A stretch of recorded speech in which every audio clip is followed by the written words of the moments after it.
White Beam, to me, is a very intriguing upset possibility. She should be 4, 5, 6 to 1.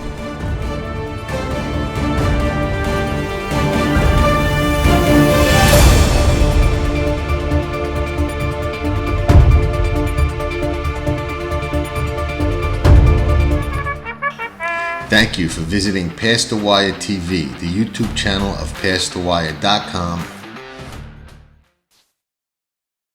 Ciao everybody, we are back for Saratoga Saturday, Whitney Day at the Spa on Past the Wire TV. A lot coming at you this show. We said at the beginning of the meet, we were going to try and make it like the next best thing to being there. So let's get in the mood with a little scene from the spa. If you look close, you may even get a glimpse of the Kentucky Derby winner, and we'll be back in a minute.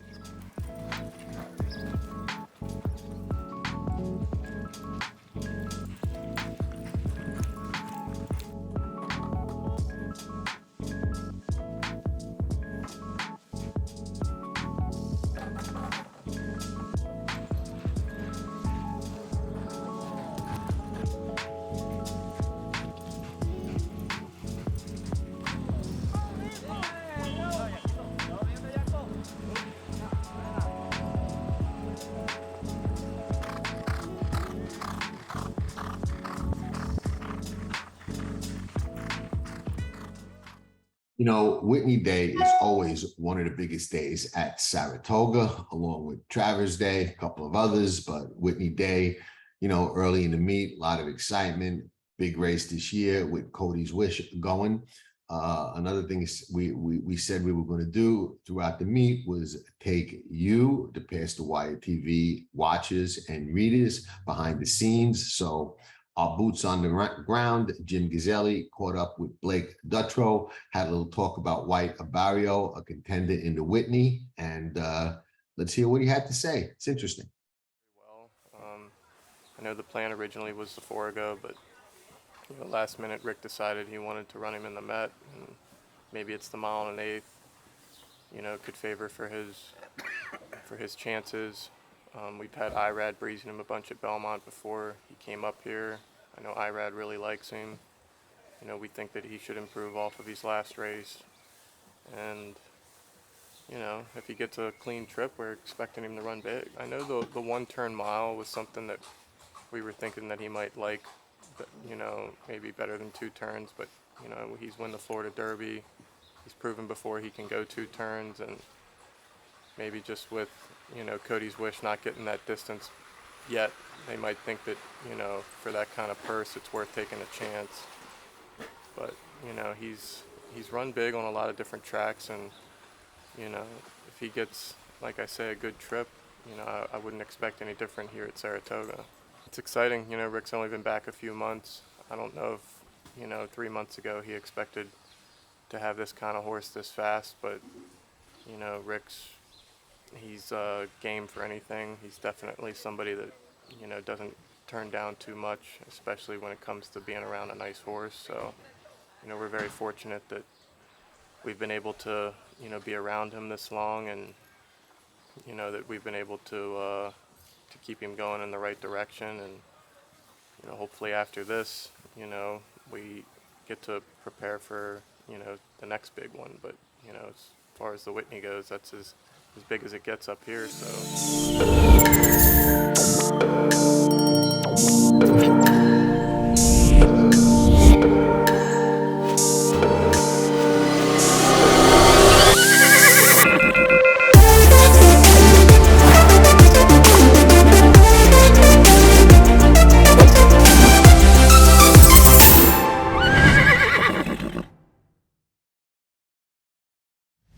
Tracking trips with Pick 6 King John Stetton.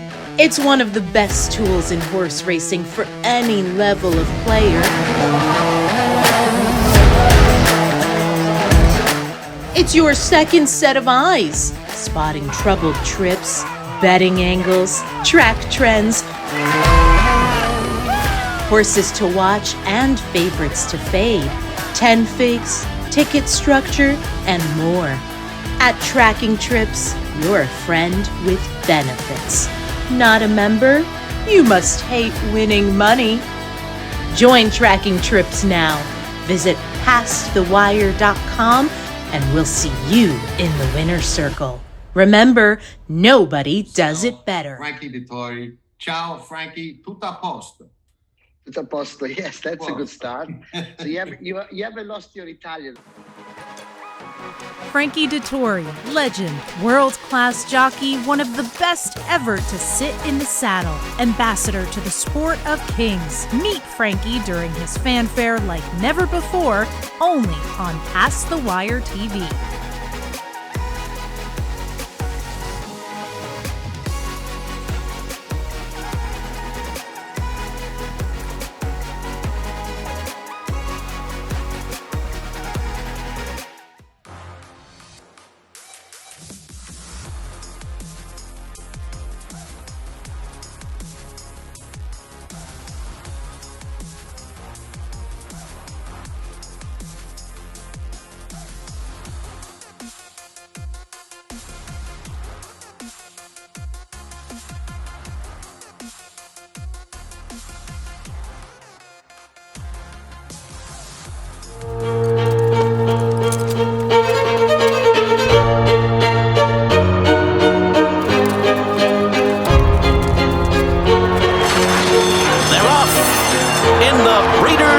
Classic. Vino Rosso has taken the lead. And it's a vintage performance by Vino Rosso.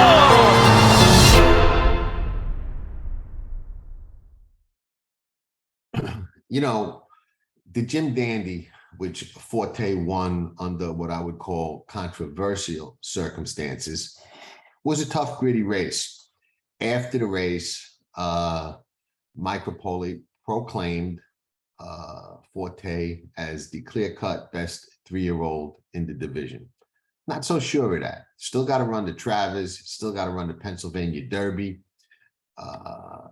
Mage is the Derby winner.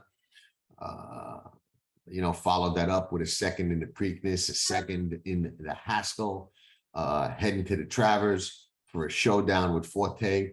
I think it's a little premature to make that statement, even though Forte might be the 2-year-old champ. Well, is the 2-year-old champ. That's under controversial circumstances too, but he is the 2-year-old champ. He did beat Mage on the square in the Florida Derby, but Mage was a very lightly raced, inexperienced horse. I say it's a little premature to proclaim Forte the best of the 3-year-olds when Mage is kind of peaking, and Go Rocket Ride, who we pegged on our Thoroughgraph fastest 3-year-old shows as a possibility of being one of the fastest 3-year-olds by the end of the year, has emerged with a big Haskell victory. So stay tuned. I don't know that the 3-year-old of the year has been decided yet. And owners are always a little bit biased towards their own horses, and that's understandable. We as handicappers, students of the game, bettors, even fans, if you like, we don't have to be biased. We can be objective, and always good to be objective in the sport of kings. So I think that's yet to be decided. And there's another guy out there on the West Coast named Bob Baffert. That's always possible to come up strong with another 3-year-old towards the end of the year that we may expect and that we may even not expect. So I think that's up for grabs. The Travers is going to be a heck of a showdown. And don't underestimate the Pennsylvania Derby. You know, the Pennsylvania Derby is after the Travers. It's closer to the Breeders' Cup Classic. It kind of gives people the option to maybe not run again and go straight from the Pennsylvania Derby into the Classic, where the Travers makes that a little bit tougher for these 3-year-olds. You know, you may, you may want to consider that when you're analyzing these horses as they progress. The Pennsylvania Derby is now, I think it's a grade 1 and it's $1 million race. So it's, it's not a win and you're in, but if you win, you're probably going to be in. So, it's something to be considered. So let's have a look at Mage and how he's doing. Seems happy to me. Gustavo Delgado is where you always see him, right next to that horse. So we'll, take a little glimpse at Mage, a little bit more than in the prior clip. Looks like he's doing phenomenal without a care in the world. So that's always a good thing. And then we'll be back and get to the big Whitney Day card and talk about 2 stake races and see where we go.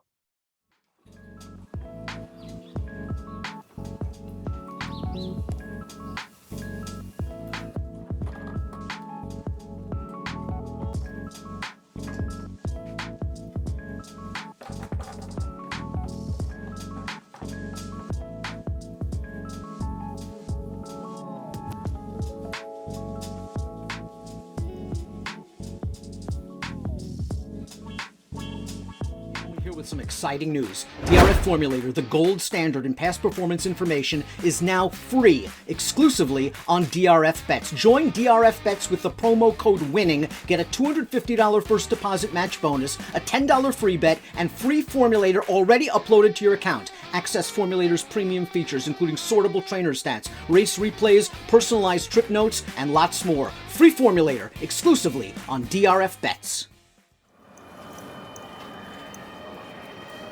It is here, the big day, the day almost all of us in horse racing wait for, Breeders' Cup Saturday. It looks like we're going to see some really impressive races on Saturday. It starts with the filly and mare sprint. One of my stronger opinions on the card is Goodnight Olive to start things off. I think she gets a perfect trip. Goodnight Olive, 6 in a row and a Breeders' Cup champion. We've got Modern Games going in the Turf Mile for Godolphin. The Godolphin and Aidan O'Brien horses we said on Past the Wire TV all week long on the backside.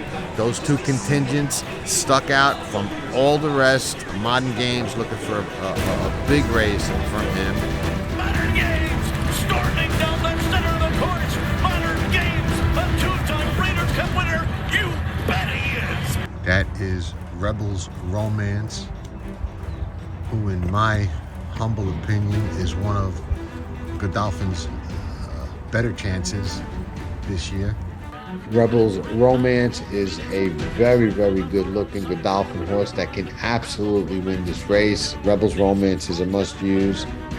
Rebels Romance rolling on the outside. Warlock got it. Makes her bid down toward the inside. Rebels Romance down the center of the course. Has it close to home. Rebels Romance wins the turf over Stoney. We got Flightline that they're putting in the best ever category. There's no question that the race he ran in the Pacific Classic is one of the best races we've seen any racehorse run ever. It is Flightline. It is spine-tingling, jaw-dropping, awe-inspiring, Secretariat-like Breeders' Cup Classic win. Apologies. We're going to talk about 3 races. I thought 2, but I made a mistake. I overlooked a horse that I'm looking at in Detroit. As we frequently see on Saturday at the Spa and in these stake races, tough favorites to beat. We spoke about it on one of the other shows. We've been successful beating some of them. We beat In Italian on the first show with White Beam. We beat some others, but it's, sometimes they're tough. We're going to get to the Whitney and talk about Cody's Wish, who's going to be a really short price and doing something a little different than he's done. But I don't think it's as big a deal as a lot of people are making it out to be. And if he loses, I don't necessarily think it's going to be over the 2 turns, but we'll get to that. Certain things are inherent to Saratoga. Great maiden races, prospects, and unfortunately, lately, very short fields in some of these stake races. The weather is always a factor. But let's go in with our, optimistic hats on, past the wire, and we'll see what shakes out. Now, in Detroit, the 6th race, we're going to have one of those heavy favorites. We've got Caravel, who has turned into nothing short of a lawn mower. She beats the boys, no problem. She did it in the Breeders' Cup. She's on a 1, 2, 3, 4, 5 race winning streak. She's 2 for 3 at the Spa. All of you who have been watching this show know that I am a huge fan at Saratoga more than any other racetrack in the world of horses for courses, dirt and turf, more so the dirt, but also the grass. Technical analysis, now 4 for 5 up there. Chad Brown after the race, he's going to try and make it a 4-star day of Saratoga. Horses that like it up there win up there every year, and so do their offspring. And we did a whole show on that, the Lost Platinum Angles, which you can see. And today we're also going to be releasing we're not going to talk about the test here because we got the test by the Thoroughgraph numbers and patterns coming out today too. So a lot of stuff for the weekend. But in this particular race, there might be a horse I think that can beat Caravel. And it is the graveyard of favorites. We know that. So let's keep that in mind. But, you know, this is an interesting race pace-wise. There's a lot of fast horses in here. And there's one particular horse that is fast, can go to the lead, or can come off the pace, which is going to give his jockey, because he's not a filly trying to beat the boys, his jockey, Ricardo Santana, who I happen to think is an excellent rider. Not as tight with Steve at Smithson's Barn as he used to be, their main go-to guy, but he still rides for them. And I think he's really good. And I think he gets a little bit overlooked and a little bit underrated, but he's aggressive, tough, makes the most of his chances. And he's just one of those guys that really digs for those victories. And I love that as a competitor. That's just something I respect. I'm not as hard on Irad Ortiz as a lot of other people because I just love that competitive, you know, win at all costs mentality. That's just me. Cogburn, very interesting in Detroit, in my opinion. This is a horse that always showed a lot of potential. Exploded second time out to win by 4. You know, came out of the gate on the dirt with a ton of speed. He's by Not This Time, who's by Giants Causeway. There's a lot of turf in his pedigree, top and bottom. And finally, he went to the grass going 5 furlongs. After tanking on the dirt in 2 races at Oaklawn in the Grade 3 Whitmore and the Grade 3 Count Fleet, he kind of didn't run well at all. And Steve decided to put him on the grass at Lone Star Park of all places, where he's facing much lesser than he's going to face here. But he ran 2 off the pace races flying, okay? And they came back fast races, okay?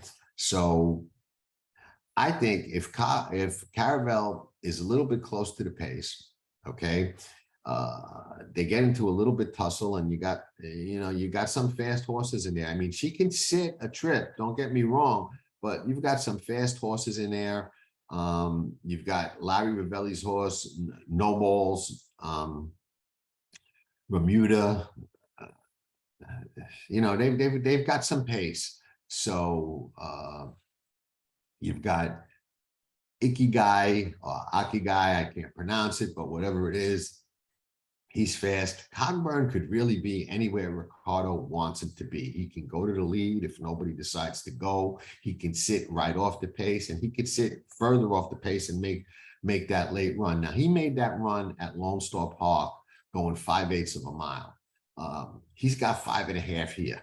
May not sound like a lot of extra ground, but in my opinion, in this particular case, it is, and I like it. And the other thing that I like about Cogburn a lot is when I look at his Thoroughgraph numbers, he's got some fast races. He's got a 1, he's got a 2.5. His pattern this year is 3, 5, 3, 2 3/4, 3 3/4. That's pretty fast. And it's right there with Caravel, as good as she is. And although she's been running against, you know, theoretically better horses than him, she hasn't necessarily been running a lot faster than him. I mean, her pattern this year is 4 3/4, 2.5, 2.5. he didn't have to run a lot faster. He's just going to be able to run as fast as he's been running against better company. And I think he gets a setup in which he might be able to do that. So I like that. And I think if Caravel is vulnerable, Cogburn might be one to give her a tussle. And for those of you that are big believers in Caravel and love her and want to ride that bandwagon, you may want to look at Cogburn to be the one that comes flying for second for an ice cold exacta. You know, if you're so inclined. I'll be honest, I'm not sure which way I'm going to go on that yet. But you know, as of the taping of this show, gun to my head, Cogburn for the upset. So we'll see what happens. Moving right along. Next race that I want to talk about is another stake. Let me bring it up. I got a split screen here, and we're going to bring it up. It is long race on the grass. I love long races on the grass. I'm passing over the test because we're doing the test by the Thoroughgraph numbers and patterns as promised. So those of you that are fans of that show, it will be out today as well.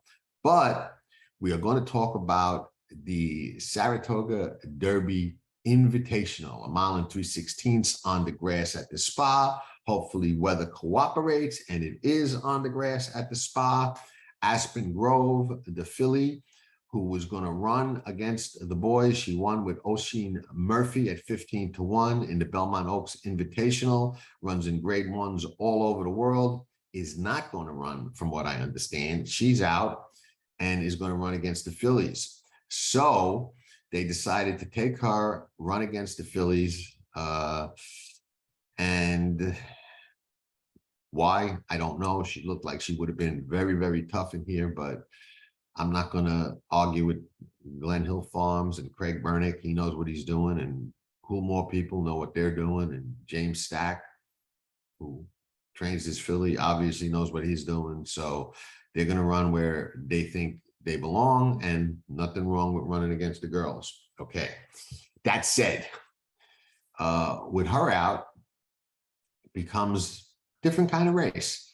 And in my opinion, not all that tough for a race of this statute. Grade 1, Saratoga, mile and 3/16 on the grass, Saratoga Derby Invitational, even has a great sounding name.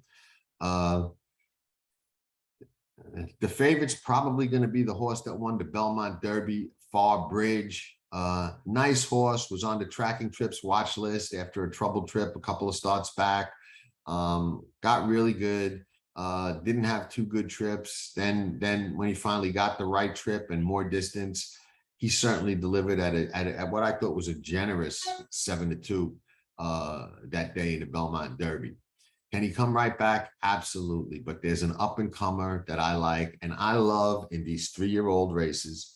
Again, those of you that watch the show and have been reading, you know, my columns and a lot of my handicapping things over the years know I like up and comers. I like betting horses to do things that, you know, maybe we can anticipate that some others can't, and that's how you sometimes beat a lot of favorites. I like program trading. Okay, no secret, he's not going to be a bomb, but he, you know, is not going to be the favorite either. At least he certainly shouldn't be. First time out at Monmouth, he wins for Chad Brown by 5, explodes, wins easy. Comes back, wins an allowance at Belmont under Flavian Pratt, who sticks with him. He's a ridgeling, and that tells me a little something, okay? This is just my theory that I'll share, all right? Agree, disagree, whatever. Could ask Chad, didn't. I kind of like to analyze things myself and only ask questions under certain circumstances. But Luke de Vega is a sire that Chad's had a lot of success with, okay? And is a heck of a sire. Out of an Oasis Green mare, horse wins at Monmouth, wins at Belmont, 2 for 2, obviously well thought of horse, owned by Klarvich Stables, Seth Klarman, you know, powerhouse owner. Okay. They didn't geld him. They made him originally. Okay. Might have been a little studdish, might have been a little aggressive.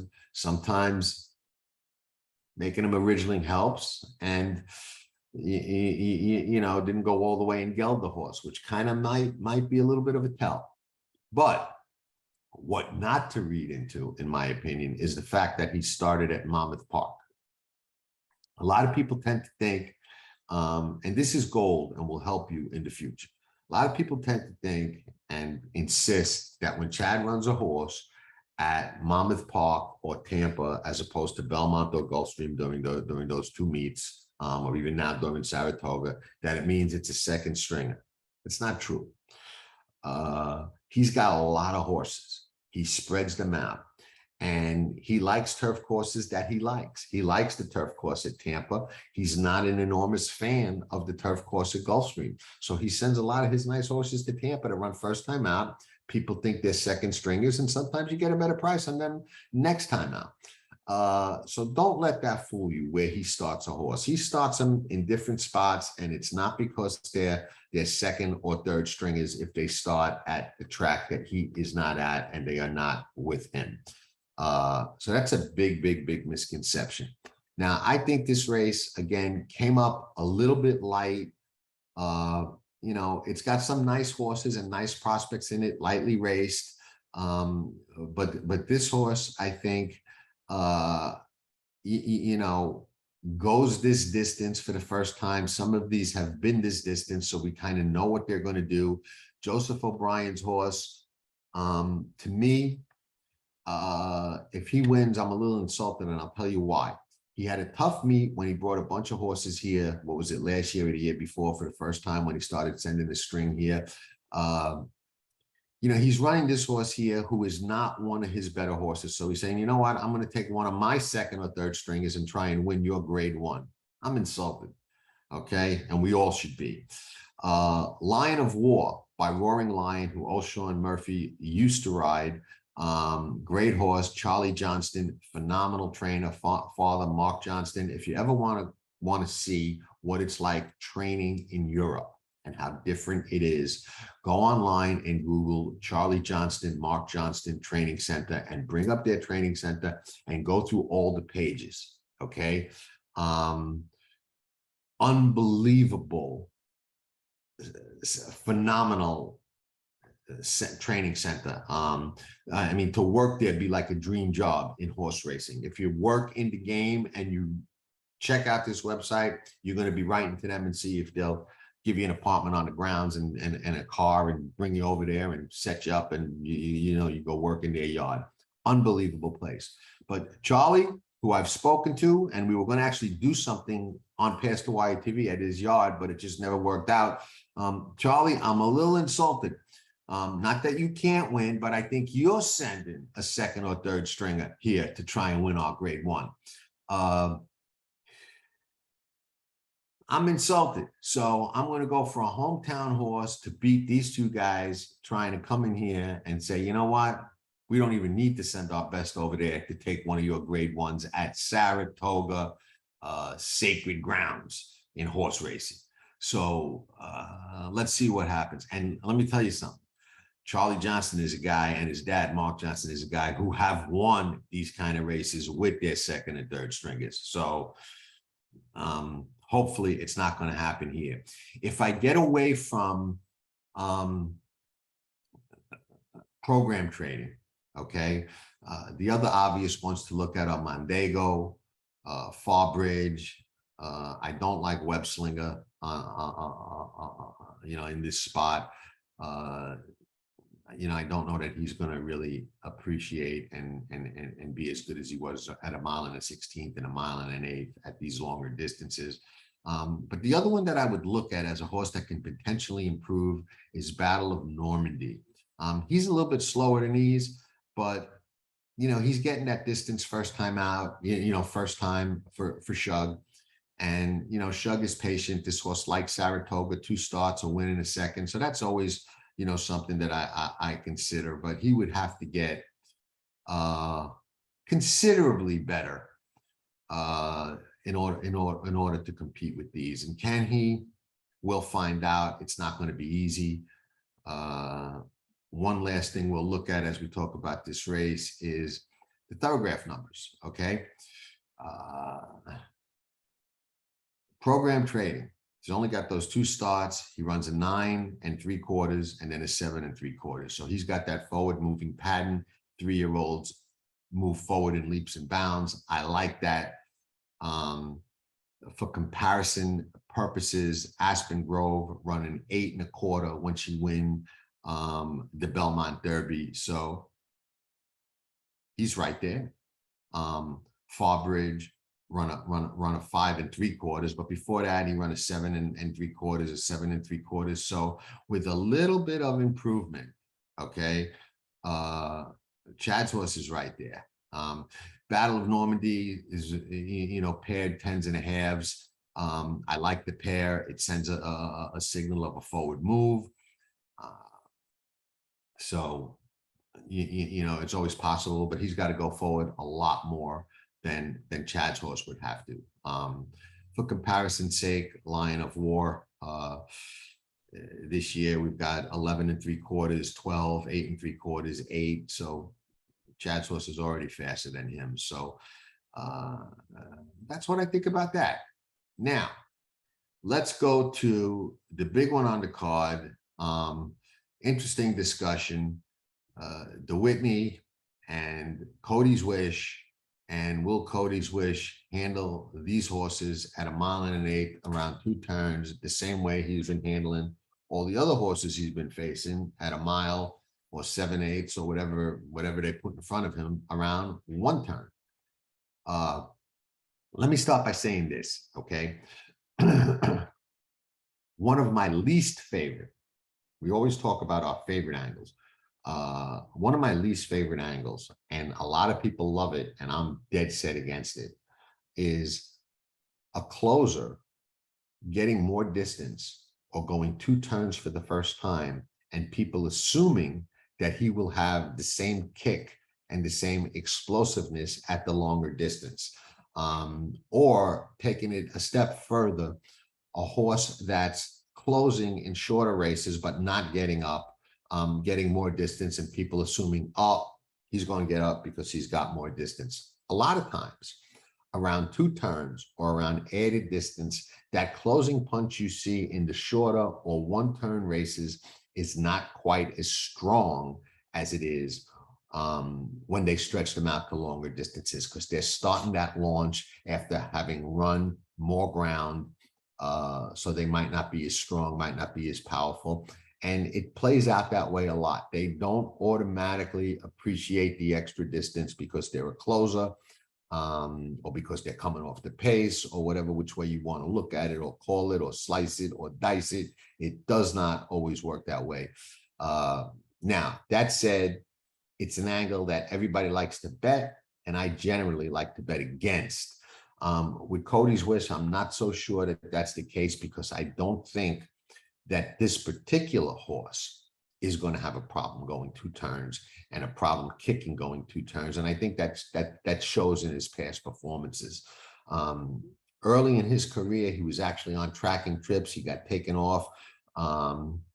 He didn't win, but he was very rank when he tried 2 turns the first couple of times. I think he dragged Joel Rosario to the lead one time, if memory serves correct, and he just was rank and you couldn't get a hold of him. And he's really learned to, settle down and become a true professional racehorse. And he leaves himself a lot to do and does it relatively easily when it's time to come. I mean, we've seen him a couple of times in a row just inhale horses down the lane.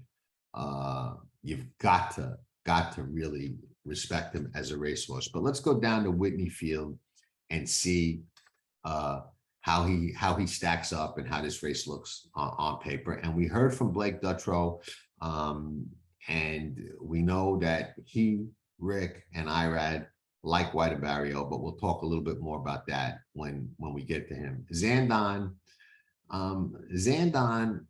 hasn't won at Saratoga. He's run well there twice, but hasn't won.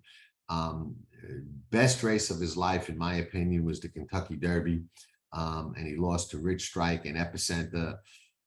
He never really duplicated that. He hasn't won since the Bluegrass.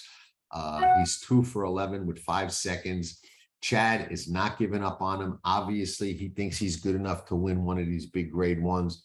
And Chad's one of the few guys that I will not question. If he thinks that, I think that. But I don't know that this is the spot for him. I think he's sitting on a peak race, third off the layoff. I like him going to Joel, who I think is going to take him back and make one big late run. But I don't think the race sets up very good for him. And I just don't know that he's going to be able to get to the wire first.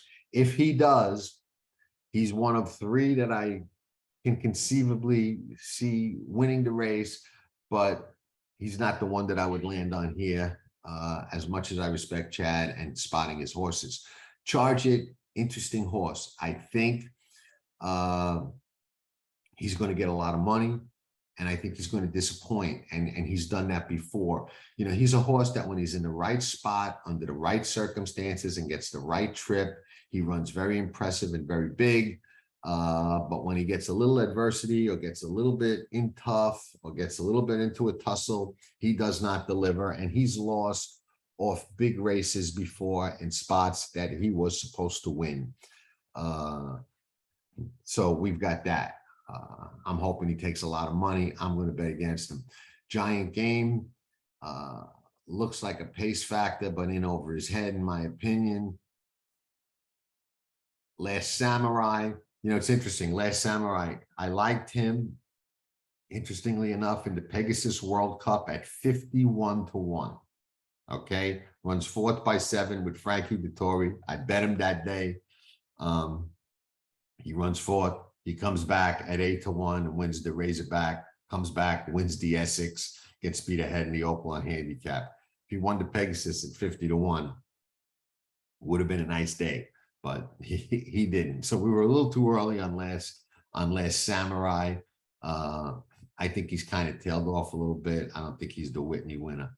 White Abarrio is very interesting to me for a couple of reasons. We heard from Blake. We know what the barn thinks. Okay. Second time Rick Dutrow. Okay. When Rick Dutrow first got this horse and ran him in the Met, only had him for about maybe 10 days. So he was very new to Rick's system, Rick's way of doing things. Rick only had a limited amount of time to work with the horse, and he ran a good race. He stumbled out of the gate, and he was the widest of all, okay, turning for home. He never quite got past Zandon, but after his trip, which was not only wide, but also a bit of a Z, he actually stumbled, made the lead, got taken back, rallied again, very, very wide, and got beat about, I don't know, maybe this much per second, okay? Maybe even less than this much. So I think second start for Rick, he goes forward. Nothing against Safi Joseph, excellent trainer, a lot of success, wins a lot of races, but resume-wise, he's not Rick Dutrow, and there's not a lot of guys who are. So I expect a forward move from Rick Dutrow. We know from the interview that Irad's been getting on the horse in the morning. Irad's a leading rider up there. We know he can get just about any mount he wants. He's been working this horse, takes the call. I think he's dangerous. And the other thing I really like about him is I think he's probably sitting in the catbird seat, gets the jump on Zandon and Cody's Wish. And I think that's key. He's never been at Saratoga. He might like it. He's 5 for 13. Now, he's another horse who's disappointed, like Charge It, in the big spots. But that was before Rick had him. So factoring everything in, I think he, this time, gets the jump from the catbird seat and turn it for home.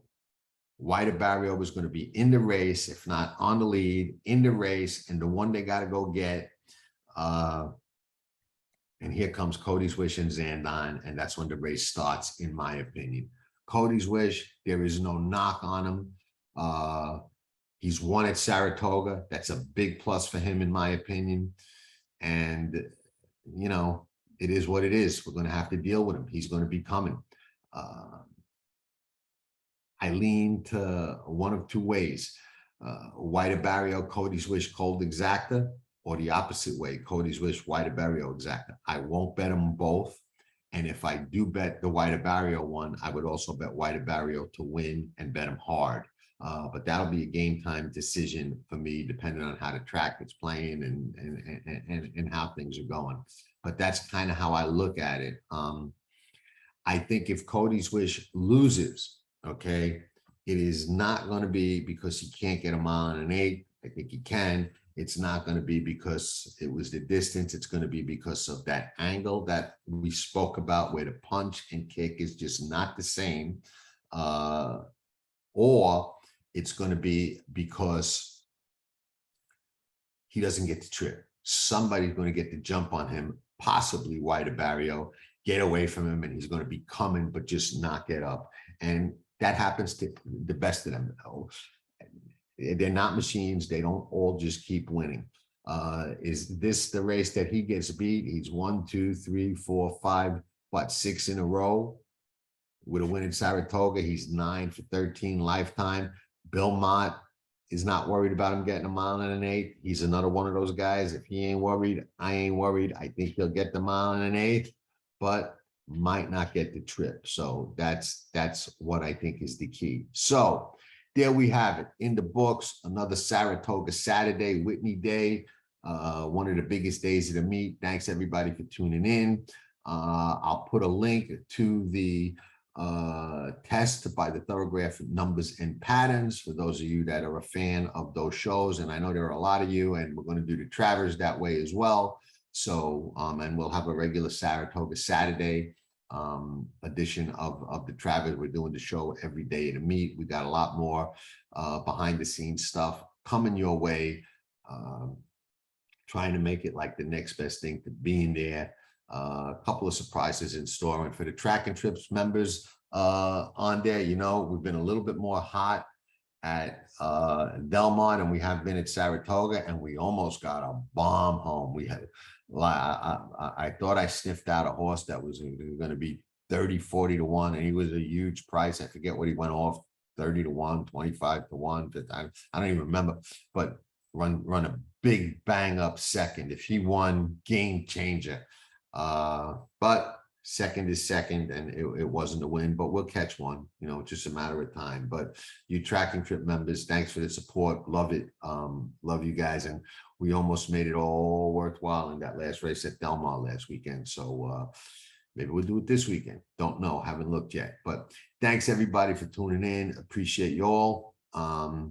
Let's go get them, make some money, hit the like button, subscribe, leave a comment, helps the channel a lot, helps us keep bringing these shows to you, along with our sponsors, who we love, Spendthrift Farm, Game of Silks, Amwager, love all you guys. Thoroughgraph, you know we love Thoroughgraph.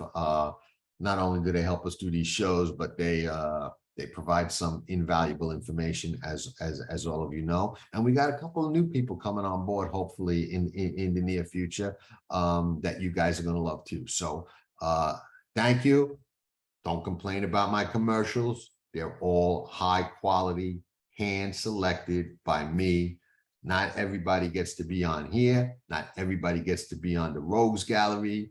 That's invitation only. And check out the interview with Kerry Breon, because she's a great up-and-coming young trainer, great background, good people. And she talks a lot about the inquiry at Saratoga, where her horse did not get put up, and everything from her perspective and what the stewards communicate or don't communicate to her, and how that all goes down. So definitely check that out in the Pastor Wyatt TV Rogues Gallery, our one-on-one with Kerry Breon. It's a don't miss show for sure. Have a great weekend. Ciao for now. See you on the Thoroughgraph show, and then see you next week.